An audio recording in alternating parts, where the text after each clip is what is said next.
नेहरू जी से राजीव गांधी तक कांग्रेस पार्टी का जो सफर रहा है, उस सफर का अगर हम इतिहास देखेंगे, ओबीसी को लेकर, रिजर्वेशन को लेकर किस प्रकार की मानसिकता कांग्रेस पार्टी की रही थी, तो मैं डेट देना चाहूंगा। 6 सितंबर 1990 में राहुल गांधी जी के पिताश्री राजीव गांधी जी ने अपने जीवन काल का सबसे लंबा भाषण पार्लियामेंट के अंदर रिजर्वेशन के खिलाफ दिया था। रिजर्वेशन के खिलाफ उन्होंने उस समय तत्कालीन प्रधानमंत्री वीपी सिंह जी द्वारा लाए गए मंडल कमीशन के रिकमेंडेशन पर भाषण देते हुए कहा था कि यदि 27% रिजर्वेशन, 27% रिजर्वेशन ओबीसीज को मिलता है तो देश की स्थिति क्या होगी, आप चिंता करके देखिएगा। देश के हालात खराब हो जाएंगे, टैलेंट कॉम्प्रोमाइज हो जाएगा और हमें एक कास्टलेस सोसाइटी की तरफ जाना चाहिए। हमें कास्ट को बढ़ावा नहीं देना चाहिए। उन्होंने उस समय स्पष्ट रूप से ओबीसी के रिजर्वेशन के खिलाफ अपना मंतव्य रखा था, अपना भाषण दिया था। उस समय पिताजी ने ओबीसी के खिलाफ कहा और आज नेपो किड एक अलग ही अंदाज में ओबीसी के पक्ष में कह रहे हैं। ये वही लोग हैं, सोनिया जी तक शासन चला, मनमोहन जी तो प्राइम मिनिस्टर थे, मगर बागडोर जो है वो सोनिया जी के हाथों में था। ओबीसी आयोग तक नहीं बनाया गया इन लोगों से।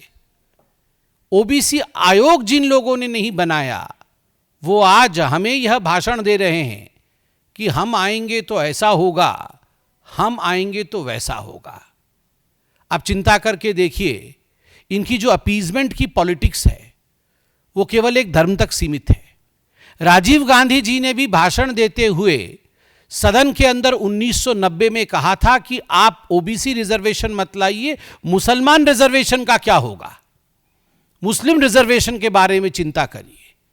आज भी राहुल गांधी जी ने मुस्लिम रिजर्वेशन के बारे में बोला है।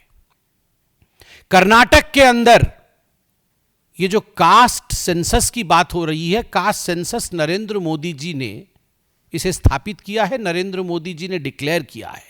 हमारे देश के OBC prime minister Narendra Modi ji ने कास्ट सेंसस होगा इसका कुछ दिनों पहले ऐलान भी किया, पार्लियामेंट में यह घोषित हुआ। मगर कर्नाटक के अंदर जहां कास्ट सेंसस चलने की बात हुई थी, अभी तक उसके नतीजे क्यों नहीं आ पाए? क्यों दोबारा कास्ट सेंसस करना पड़ा? क्यों कांग्रेस के अंदर भी एक चुप्पी छाई हुई है?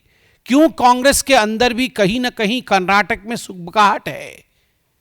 क्या कारण रहा है कि कास्ट सेंसस के माध्यम से भी कर्नाटक में कांग्रेस पार्टी माइनॉरिटी अपीजमेंट में लगी हुई है?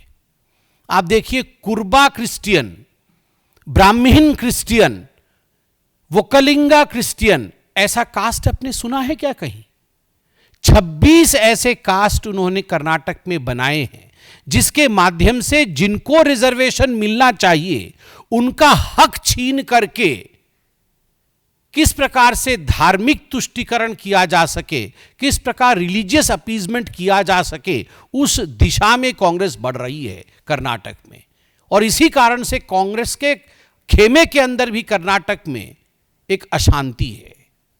आज राहुल गांधी जी ने कहा कि हम सरकार में यदि आएंगे तो जो गवर्नमेंट कॉन्ट्रैक्ट्स है उसमें हम रिजर्वेशन देंगे ओबीसी को, ईबीसी को।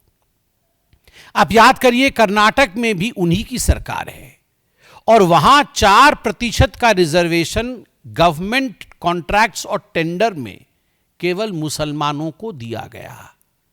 इस पर भी भारतीय जनता पार्टी ने अपना पक्ष रखा था कि यह घोर तुष्टीकरण का मामला है। तो स्वाभाविक रूप से यह जो आज आपको लॉलीपॉप दिखा रहे हैं, दरअसल यह अपीजमेंट के पीछे की पटकथा तैयार हो रही है।